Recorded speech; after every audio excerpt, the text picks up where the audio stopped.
Nah, pada saat kita mendidik anak, itu bukan pada saat anak sudah lahir di dunia. Anak dalam rahim saja itu sudah proses pendidikan sudah terjadi. Kenapa? Punten ya. Otak janin usia 2 pekan sudah merekam apa yang dilakukan ibunya, apa yang dilihat ibunya, apa yang didengar ibunya, apa yang dibicarakan ibunya, dan apa yang dikerjakan ibunya. Memang selama ini supaya anak sehat selalu diingatkan nutrisi, halalan thayyiban, cukupkan asam folat.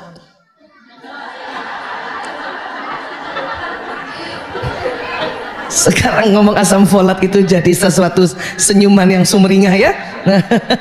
Cukupkan ya, halalan thayyiban.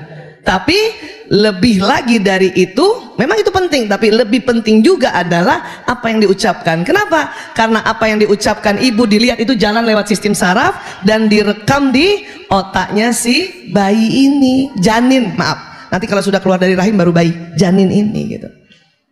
2 minggu tuh udah tersambung.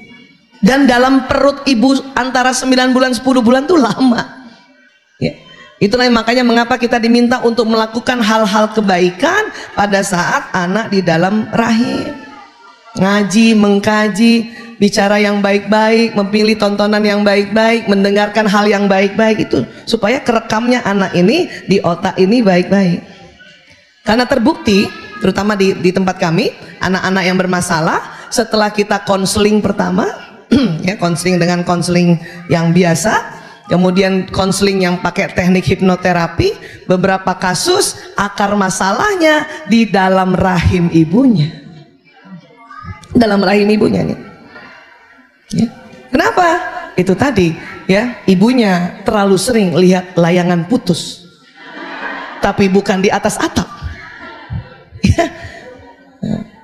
Belum kejadian seorang ibu hamil lihat film layangan putus, dia merasa kasihan gitu ya, terus kesal. Oh, itu mempengaruhi dan kerekam di otak anak ini ya. Itu tuh baru film aja. Ibu baca buku-buku yang sedih, buku-buku yang horor dan sebagainya, itu bisa kerekam juga. Makanya kita diminta baca Quran. Siapa ibu-ibu yang selama hamil selama ini setiap hari mengkaji? Alhamdulillah Bu. Kalau yang belum sempat, gampang, hamil lagi. Lah iya kan, siapa tahu anak generasi yang barunya ibu udah lebih belajar banyak kan, ya udah. Memang yang kasihan tuh anak pertama selalu, karena kita masih muda, belum terlalu banyak belajar, paham ya? Jadi ibu tuh harus mengasihani anak pertama selalu.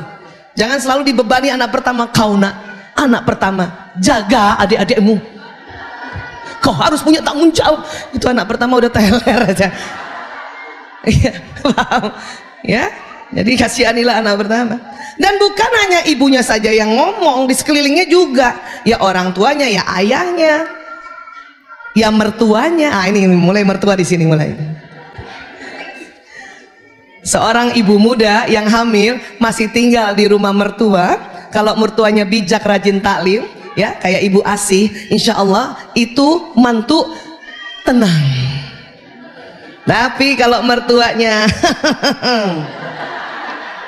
dikit-dikit lihat kamar anak tuh, belum bangun. Nah ibu hamil kan mabok ya, bangun langsung aja bisa muntah-muntah. Makanya ibu hamil 3 bulan pertama itu dilarang langsung bangun begitu ya. Makanya selalu ada crackers atau biskuit yang tanpa gula dan sebagainya di sampingnya, untuk dia pas bangun udah doa bangun tidur, kunyah-kunyah dulu baru berdiri, baru duduk ya.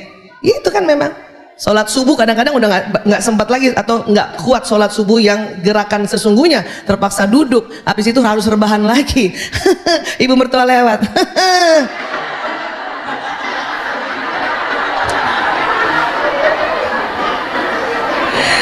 Terus untung nggak pakai kipas tuh ibu mertua ya, mana Maranti. Pak. Terus sering banget kita suka membanding-bandingkan diri kita ya. Ibu dulu nggak kayak gitu ya, terang aja ibu hamil zaman perang. Nah ibu tidur-tidur kena bom lah. Zaman dulu mau mual, mau muntah, kalau udah ada bom loncat. Boro-boro makan crackers dulu. Ya, itu lagi. Ya, satu, tidak menjudge. Dua, tidak membanding-bandingkan. Bunda dulu nak, ayah dulu. Anak-anak senang cerita kisah-kisah dulu, tapi mereka nggak suka. Tapi kamu nak, nah itu. Ibu dulu nak, naik mikrolet ke sekolah. Anak-anak senang. Hebat ya ibu ya. Sampai situ aja udah senang, masih senang tuh dia. Anak-anak senang tuh lihat ibunya punya daya juang. Yang dia tidak suka, tapi kamu nak, sudah disiapin mobil, diantar pakai supir, ya, atau misalnya dijemput oleh mobil sekolah, gitu kan?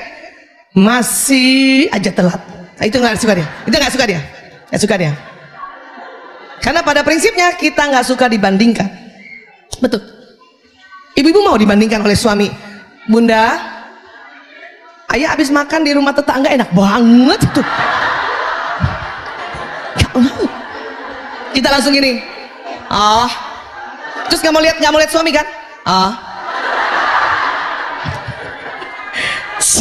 Kita yang sudah dewasa aja yang rajin taklim banget, yang seminggu 8 kali taklimnya, masih cemburu kalau digitukan, masih marah kalau dibandingkan. Bapak-bapak juga nggak mau dibandingkan. Emang bapak-bapak nggak cemburu-cemburu? Ayah, saya nih dulu nih, belum banyak belajar. Ya, kata AA Agim ya, kita tuh harus senyum, sapa, salam. Besok lagi, habis dari taklimnya AA, kata AA Agim ya, itu yang ke-10 kali apa kata suami saya, kawin aja sama Agim. Terus saya gini, ya telat. Kenapa baru bilang sekarang kalau emang boleh? Astagfirullah. Jadi itu gak suka orang dibanding-bandingkan. Ceritalah daya juang kita, tapi tidak perlu membandingkan. Anak otak ini sudah bisa ngambil hikmah. Ambil hikmah. Ya. Tapi kan kita ingin memotivasinya Bu Ais. Iya, tapi caranya nggak gitu. Ya, karena eranya beda. Anak pasti jawab, ya beda lah Bu. Ya beda lah Bu. Ya gitu selalu kan? Atau karena seringnya kita cerita tentang perjuangan kita dan membandingkannya, sehingga anak waktu dipanggil oleh orang tuanya, lanang, priok, kakung, jaler, sini, mereka kompakan sama adanya, pasti ibu mau ngomong gini. Ayah pasti mau nasihatin kita gini, lihat ya dek, taruhan mana dia. Pas datang depan ayahnya, ayah dulu tepuk tangan mereka, tak. Kenapa? Dia sudah prediksikan bahwa itu yang diucapkan. Itu lagi yang saya bilang harus kreatif. Gimana cara cari omongan? Ya, paham ya? Maka di dalam kontribusi pendidikan, ya, itu nggak melulu dari ayah ibu saja. Dia ada fasenya. Ini saya sering kasih tahu. 0 hari, anak 0 hari sampai 6 tahun itu apa kata ayah ibuku. Makanya coba deh dengar waktu anak kita di PAUD sama TK. Kata ibu aku, kata umi aku, kata bunda aku, kata ayah aku. Itu tuh 0 sampai 6 tahun. Karena memang kitalah pendidik pertama dan utama, itu input di situ tuh banyak masuk harusnya. Cuman sayangnya di usia anak seperti itu orang tuanya juga meniti karir. Jadi tidak efektif. Nanti 7 sampai 12 tahun apa kata bapak ibu guruku. Makanya bunda ngajarin anak SD, bukan gitu bunda, kata guru aku nggak gitu. Iya kan? Tolong bunda juga nggak usah jealous, nggak usah cemburu. Guru. Tahu apa gurumu? Bunda yang hamilkan kamu. Ya Allah. Maka mengapa di SD harus cari sekolah yang gurunya bisa diajak kerjasama, sehingga pesan-pesan kita titip di guru, gitu. Jadi nggak apa-apa, karena sudah nggak sanggup orang tua anak di atas 6 tahun memberikan atau menjadi sumber informasi anak hanya berdua saja. Harus ada bantuan orang lain. Supaya apa? Ini pas sudah lahir ini, sambungan otak ini harus harus variasi. Kita udah ngajarin anak di rumah waktu 0 sampai 6 tahun buang sampah di tempat sampah ya nak, udah nyambung tuh. Tapi nanti di sekolah gurunya juga ajarkan buang sampah di tempat sampah. Itu sambungannya semakin tebal, semakin variasi juga, ya. Yang namanya sampah nanti gurunya ajarin, itu nak tisu, nak sampah nak, buang. Itu nak kotak teh, buang nak, itu sampah nak. Itu makin variasi kan? Itu. Jadi berapa tadi? 0 sampai 6 tahun apa kata Bapak Ibuku? Ya. 7 sampai 12 tahun apa kata guru? 13 tahun ya, sampai kurang lebih 18 atau 20 tahun apa kata teman-temanku? Ya, apa kata teman-teman? Siapa yang anaknya di antara itu sekarang usianya? Baik yang full day maupun boarding ya. Bunda kata teman aku, Bunda kata teman aku, itu kan omongannya kan? Sekali lagi, tolong tidak cemburu kita. Atau merasa, aku nggak ada gunanya lagi sebagai ibu. Nggak usah gitu. Dulu dia selalu dengarkan apa nasihat aku, sekarang nggak usah gitu. Itu semuanya juga fasenya itu. Kenapa? Anak-anak dipersiapkan untuk mendapatkan informasi teman sebayanya lebih banyak. Karena dia sedang belajar bagaimana survive, bagaimana kompetitif, makanya informasinya teman. Maka kita harus kenalan sama teman anak kita. Bahkan nasehatinnya itu bersilang, ya. Teman anak, ya, dia akan dengarkan nasihat kita nih, teman anak. Ya. Nah, anak kita akan dengarkan nasihat dari ibunya temennya. Makanya kalau kita bikin WA group itu, bikin WA group sekolah nggak? Ya. Itu selain untuk memantau, untuk titip-titip pesan. Dan nggak usah juga cemburu. Kamu kalau sama tante misalnya ya tante Lia kamu dengar sama bunda, nggak usah gitu. Malah kita bilang sama ya ibunya anak kita, aku bantuin ya gitu. Dan juga nggak usah yang diminta tolong itu merasa dia yang paling oke. Si ibu ini misalnya, lihat Bu Aisyah aja nggak bisa ngurus anaknya, titip pesannya sama aku. Bukan nggak bisa, memang fasenya untuk mendapatkan bimbingan bersilang-silang. Sampai sini bisa paham? 20 sampai 30 atau 20 sampai 35 apa kata saya? Menurut aku Bu, mahasiswa kan? Sampai S1, S2 ya? Menurut aku Bu, menurut aku. Maka carikan sekolah perguruan tinggi yang bukan ya sekolah sekuler, bahaya soalnya. Bahaya. Menurut aku Bu, nggak ada kaitannya alam semesta ini dengan Tuhan. Terereng. Siapa suruh ibu masukkan ke sekolah luar negeri yang emang begitu? Saya kalau suruh milih lebih senang masukin anak saya perguruan tingginya masuk sekolah perguruan tinggi Islam. Mau nggak mau itu terwarnai oleh dosennya, yang dosennya katakanlah kedokterannya ya akan menggabungkan ilmu kedokteran tubuh dengan penciptaan Allah. Jadi nggak terpisah, kan sekuler terpisah. Nah nggak bisa dong terpisah. Otak ini akan rusak kalau sesuatu ciptaan Allah kemudian dijelaskan bahwa itu nggak ada kaitannya dengan Allah. Oh itu hancur otak, nolak dia. Ya. Jadi hati-hati. Nanti di atas 35 tahun, oh itu akan lebih dominan apa kata Allah. Kenapa? Karena sudah mau belajar kan lagi kan? Kan udah berkeluarga, pasti ikut talim juga kan? Bunda ikut talimnya kan baru kan setelah nikah, lebih banyak kan, lebih sering kan? Ya iya. Makanya nggak usah khawatir juga, Bu Aisyah, anak-anak sekarang gimana caranya supaya dia patuh pada ketentuan Allah? Anak ibu umur berapa? SMP. Habis dia selalu bilang kata teman aku, dalam hati saya tenang Bu. Makanya cari sekolah Islam supaya temennya sama omongannya, sama dia bicaranya. Itu gunanya cari sekolah itu. Ya, sama. Jadi kita tenang. Oke. Kenapa? Karena nanti pas dia nikah, dia cari taklim. Ibu sudah nikah cari taklim kan? Supaya apa coba? Kembali ke ajaran Allah lebih banyak. Terus uniknya ketemu teman-teman kita juga yang SMP, talim juga lah sekarang. Oh. Kenapa? Gue takut.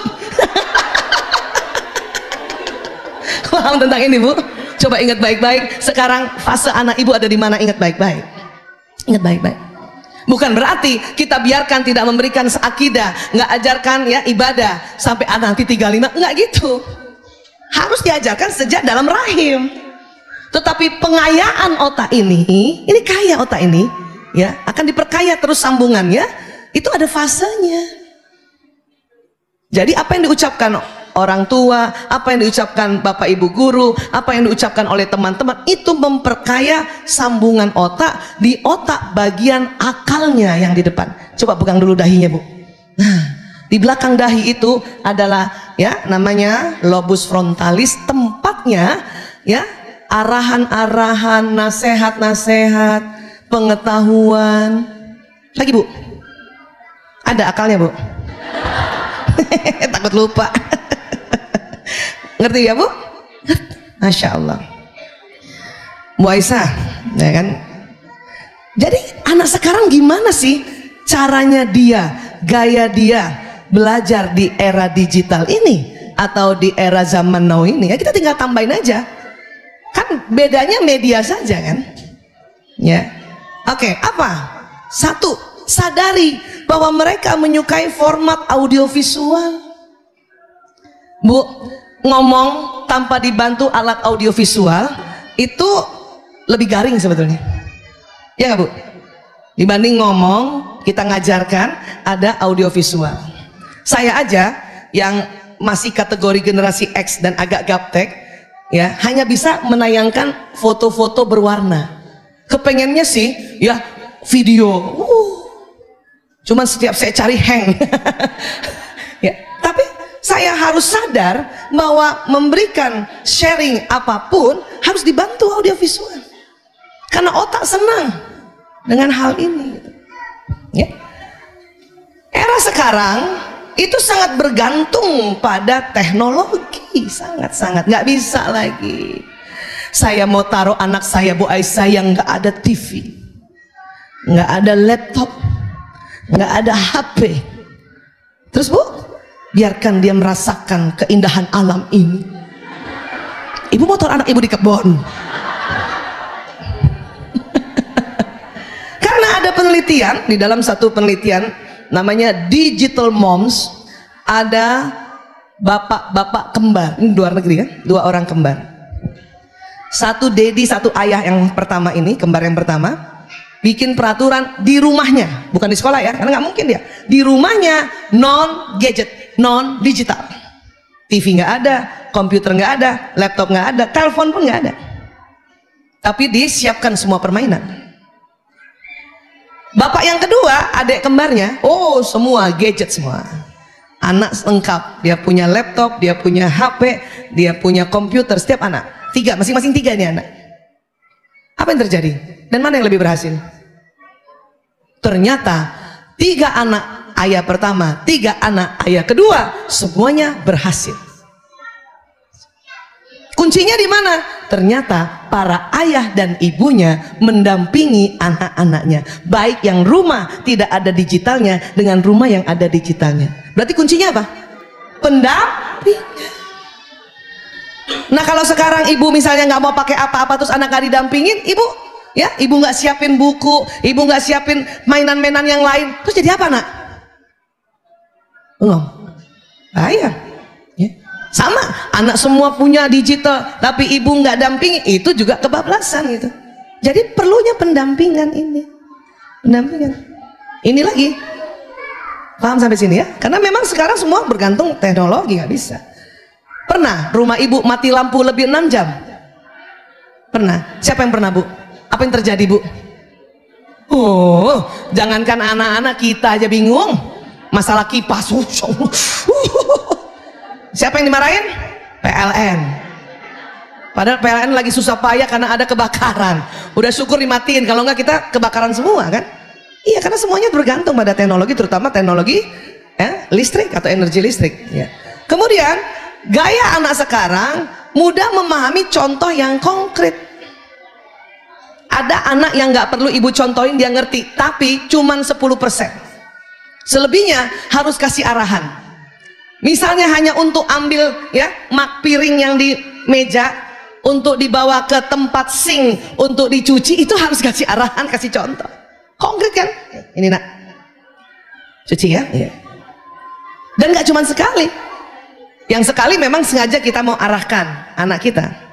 Yang berikutnya anak ngeliat terus ibunya, bapaknya ya bawa nggak piring itu ke dapur untuk dicuci, itu juga yang dia mau lihat. Kenapa? Karena di otak itu ada namanya neuron cermin. Kita lihat dulu ya. Neuron cermin apa Bu Aisyah? Ini di otak kita ini ada namanya neuron cermin, neuron yang kata para ahli ya, atau mirror neuron. Apa Bu? Neuron cermin atau mirror neuron ya. Mirror neuron, neuron cermin. Hati-hati jangan salah. Di otak ada mirror cermin. Ah, jangan bukan gitu. Neuron cermin. Mirror neuron. Jumlahnya 30% dari 100 miliar. Ini yang kata para ahli, kita nggak sengaja, tidak menyengajakan ngajarin anak ngelihat kita terus, maka dia belajar dari situ. Ya. Sejak kapan neuron cermin ini ya bekerja? Ya sejak lahir. Nah kalau anak bayi kita udah lahir, kemudian bapak ibunya merasakan sekarang era digital, tapi begini terus setiap detik, setiap menit, jangan heran kalau anak ini neuron cerminnya bercermin pada perangai ini. Gitu. Memang era digital, tapi mumpung otak anak masih bersih sambungannya di usia kayak gini, kasih stimulasi yang banyak dari ya touching yang asli. Ajarin ngomong, bunda, ayah, ya, ini kakak, supaya neuron cermin dan neuron lainnya tersambung. Apa yang distimulasi secara 4 dimensi. Paham ya Bu? Tapi hati-hati juga ngajarinnya yang benar kata-katanya. Ini bunda makan, bukan emam. Ada yang mau enum. Nanti yang kesambung emam enum. Nda. Ini nda. Bunda. Walaupun nanti responnya karena giginya belum ada, gusinya belum kuat, lidahnya masih kaku, dia ngeresponnya masih respon yang nggak jelas. Tapi yang disampaikan harus jelas. Ya. Api. Ya. Ebi. Jangan dari situ kita ambil besok-besoknya ebi dipanggil anaknya tuh, kan gitu. Kalau ingin kita mau sampaikan kosakata yang benar, tepat. Karena sambungan otak ini kalau udah kesambung, ini susah lagi untuk dibetulinnya.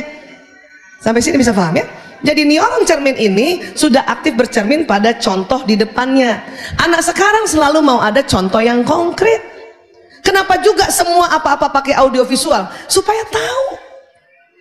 Saya ingat banget ya, dulu waktu belajar biologi zaman dulu hanya berdasarkan ya buku yang gambarnya minim sekali. Setengah mati membayangkan itu, ya, organ pencernaan, ya, paru-paru, setengah mati. Ya. Tapi sekarang karena ada film, ada video, bahkan dari video itu tampak luar, masuk lagi ke dalam, kelihatan apa yang terjadi di alveolus, apa yang terjadi pertukaran oksigen. Anak-anak senang, oh gitu. Dan akhirnya makin ngerti, paham tentang ini ya. Jadi memang generasi sekarang senang, dan itu semua diwakili dengan pakai digital. Hanya cuman gambar-gambar Bu, ya, gambar tangan kita itu nggak bisa sampai kelihatan ya ke dalam-dalamnya gitu, nggak bisa. Saya bilang sama anak saya, waduh, seandainya zaman ibu waktu kedokteran seperti kamu audiovisualnya, mungkin ibu dokternya nggak 7 tahun, 5 tahun setengah. Kata anak, wih sombong banget. Iyalah, dulu cuman pakai transparan. Tahu transparan? OHP, tulisannya pakai spidol doang, berwarnanya cuma hitam merah biru. Cerita paru-paru, ya, dosen saya gambar alveolus, ngebayang yang mana sih alveolus? Lama cernanya. Makanya zaman dulu jadi dokter 7 tahun, 8 tahun, ada yang 10 tahun. Sekarang 5 tahun setengah anak-anak dokter. Kenapa? Dibantu oleh perangkat audiovisual dan contoh konkret yang nyata. Yang saya senang cuma kalau masuk laboratorium. Kenapa? Belah mayat, itu langsung. Makanya ingat terus. Ya. Tapi kalau hanya cuman transparansi, udah nggak zaman itu. Paham ya? Nah, apalagi kritis saat berpendapat. Ini ciri khas sekarang ya Bu. Baik anak mantu, cucu. Nah itu ya, zaman dulu kita mantu datang ke rumah ibu cuman iya Bu, iya. Anak sekarang nih yang jadi mantu, ya Allah ibu, kenapa tambah keriput ya? Kenapa? Kritis. Terus dicolek sama suaminya, jangan ngomong kayak gitu. Aku kan betul ayah. Ibu kenapa jadi tambah keriput sininya? Jujur gak sih sebetulnya? Tapi menyakitkan. Kita kepengen anak jujur kan? Kepengen anak kritis. Tapi kadang kita belum siap dengan kejujuran itu. Ya. Ibu, aku kesel sama anak ibu nih. Ditunjuk tuh anak kita yang laki. Dia nggak pernah ngerti aku. Gimana coba jadi ibu mertua Bu ya? Bu Asih. Ibu Asih nggak apa-apa karena Bu Asih orangnya damai. Oh, yang barang kayak saya jadi mertua. Memang ada damainya saya separoh, cuman saya orang Bugis. Oh, sirik nak istrimu ngomong kayak gitu. Kalau 3 bulan dia begitu, ganti. Coba tanya Umi Wardah, sirik kita orang Bugis. Oh, ya kan ada contohnya Nabi Ibrahim alaihissalam waktu berkunjung ke Mekah, kemudian dia dapati istrinya Nabi Ismail alaihissalam yang tidak santun, yang kurang ajar. Dia cuma bilang kasih kode, ya ganti pintu rumah. Ya Nabi Ismail langsung tahu, oh suruh ganti istri. Sekarang kodenya gitu aja apa kita mertua ya? Dikala mantunya rada-rada. Nah ganti plafon. Bukan lagi pintu rumah, plafon semuanya. Ya baja ringan. Dia mengartikan apa anak kita ya? Ikiopo ini tambah jaringan, nggak tahu rayapan. Paham ya Bu? Memang anak sekarang kritis.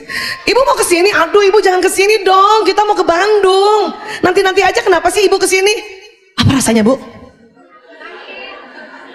Ibu dari Medan, Medannya Danau Toba. Ibu datang ke rumahnya anak BSD, sudah 5 tahun nggak ketemu cucu, sudah sampai dikit lagi tuh pintu tol itu yang baru, ibu telepon nggak boleh datang. Apa rasanya Bu?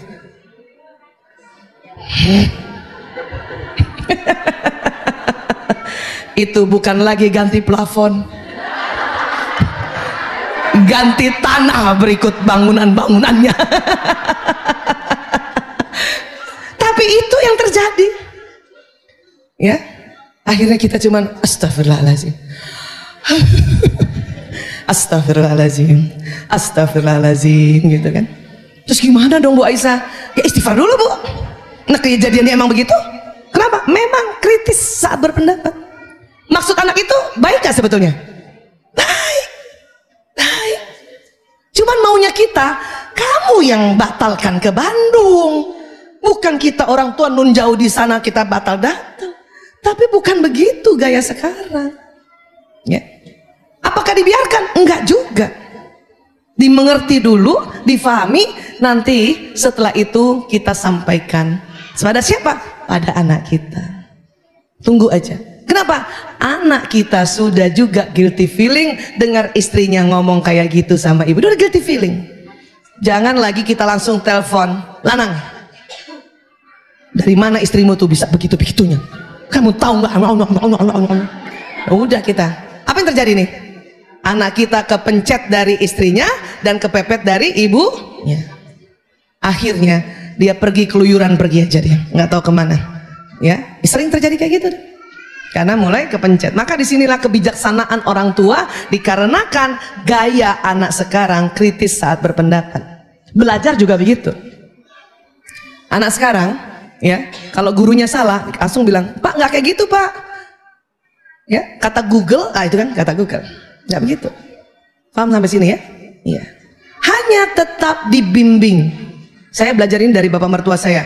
Bimbingnya apa? 3, benar, baik, pantas. Memang benar dia mau kritik kita orang tua, benar. Tapi caranya yang baik dan pantas itu harus dibimbing. Bimbing ya sejak kecil. Ya. Kan pernah tuh saya kasih contoh apa di sini apa di mana ya? Kita lagi duduk. Anak kita ngomongnya berdiri, terus marah-marahin kita, ya. Ibu, aku nggak suka sama ibu, ibu keluar terus. Benar nggak? Benar nggak dia nggak suka karena ibu keluar? Benar. Tapi caranya belum baik dan pantas. Ibu jangan naik pitam aja dulu. Itu benar baik pantas. Maaf, baik pak. Tuh kan saya udah bilang kan? Yang salah saya apa mejanya? Baik pantas itu nggak, saya mau kasih contoh duduk ceritanya. Baik aja, mau contoh duduk. Baik pantasnya itu yang ibu harus sabar untuk ya memberi arahan. Saya tuh sampai sekarang juga kalau anak saya masih ngomongnya kalau dia marahin saya dan dia berdiri ngomongnya, saya suruh dia, saya duduk ini. Anak berdiri. Ibu, aku gak suka sama ibu. Ibu pergi terus. Tapi dia berdiri kan? Bener dia, tapi belum baik dan belum pantas. Ambil kursi nak, ambil kursi. Duduk dekat ibu.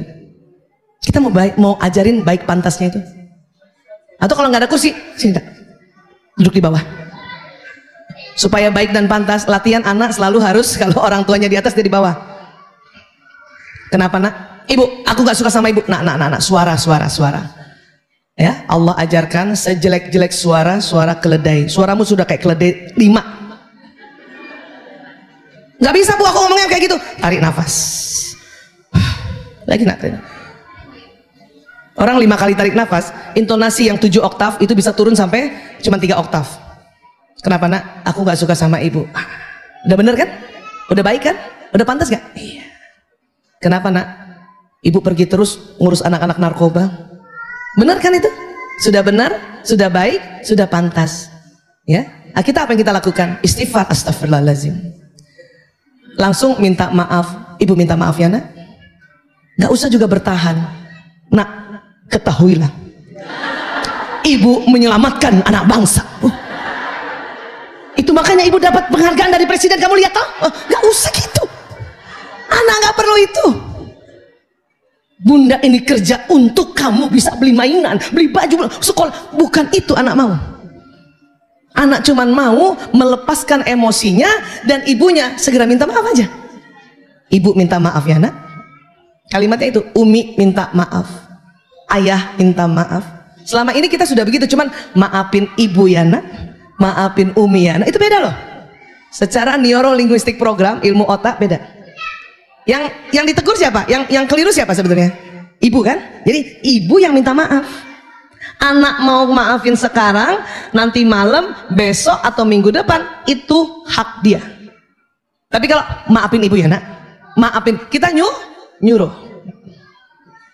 Bu Aisyah, itu apa nggak nginjek-nginjek malah tuh anak kayak gitu tuh? Enggak bu. Anak belajar karena dia sudah tenang, otaknya terbuka, tersimpan di memorinya. Apa yang dia pelajari? Ibuku saja pada saat dia punya kekhilafan, dia minta maaf. Itu dia pelajari. Maka dia juga pada satu saat punya kekhilafan, dia langsung otomatis minta maaf. Itu yang diambil pelajarannya sama anak. Ya, nggak usah merasa juga, oh, nih nanti nih ya kebangetan ya, nih nanti, nggak usah kayak gitu. Gitu. Paham sampai sini ya? Jadi kritis saat berpendapat benar. Tapi yang mau apa yang dibimbing? Caranya yang baik dan pantas. Benar, baik, pantas. Itu 3 tuh. Sudah Bu Aisyah, saya udah ajarin dia berapa kali Bu? 1 kali lah. Nggak bisa Bu. Otak ini perlu murojaah, perlu diulang-ulang.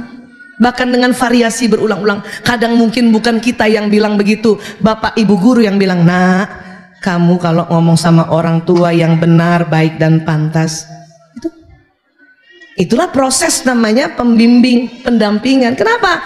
Otak manusia lebar, banyak neuronnya, tidak seperti otak binatang. Binatang ya, bebek lahir ditendang ibunya masuk danau udah bisa berenang. Otak manusia itu perlu lama pembimbingannya karena otaknya besar ya. Sampai sini bisa sepakat dulu ya Bu? Nah gitu. Tapi juga jangan dibungkam anak-anak ini. Durhaka. Jangan juga kayak gitu. Ya, nggak bisa kamu ngomong gitu, nggak boleh ngomong gitu, nggak bisa juga gitu.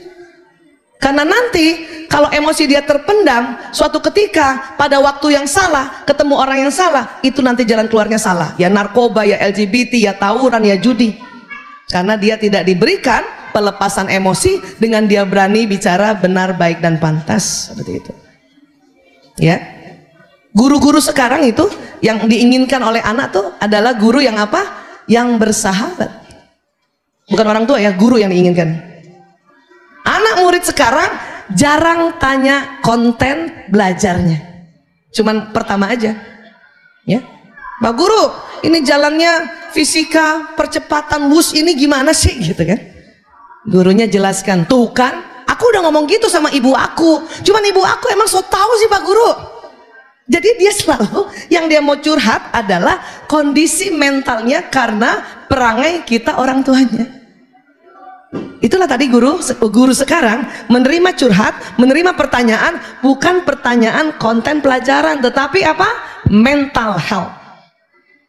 Nggak boleh juga guru bilang, nggak ada kaitannya dengan pelajaran fisika ini. Nggak bisa. Karena anak ini udah ngerti jalannya, cuman penuh di benaknya karena ibunya ngeyel, caranya nggak kayak gitu. Itu yang nanti membuat ya dia punya otak akal terblokir. Sampai sini bisa paham ya Bu? Yang diminta anak sekarang. Kemudian apa lagi? Gemar berinovasi. Kenapa? Dengan mudah lihat tutorial Bu.